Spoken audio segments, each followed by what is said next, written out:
Kapatid, kung pagod ka ng husgahan pero tahimik ka pa ring lumalaban, huminto ka sandali, hindi ka nag-iisa.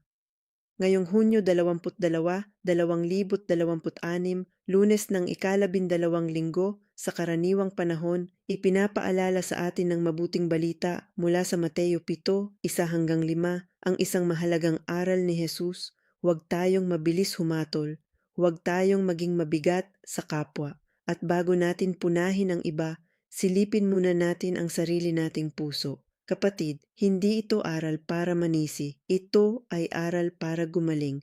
Dahil maraming sugat ang nagsisimula sa salita, isang puna sa bahay, isang malamig na sagot, isang parinig sa social media, isang panghuhusga na hindi man lang alam ang buong kwento. Minsan, sa pamilya pa tayo unang nasasaktan. May nanay na tahimik na umiiyak, may tatay na pagod sa trabaho pero pilit na matatag, may anak na gustong maintindihan, may OFW na mag-isa sa kwarto, hawak ang cellphone, nangungulila sa pamilya. May worker na ginagawa ang lahat, pero pakiramdam niya, kulang pa rin. Kapatid, alam ng Diyos ang bigat ng puso mo, nakikita niya ang kabutihan mong hindi napapansin, naririnig niya ang dasal mong hindi mo masabi ng malakas. Ang paalala ni Jesus ngayon ay simple. Bago tayo magsalita, huminto muna.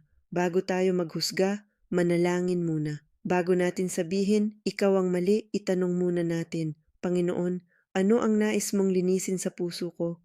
Hindi ibig sabihin nito na wala ng tama at mali. May katotohanan pa rin, may pananagutan pa rin.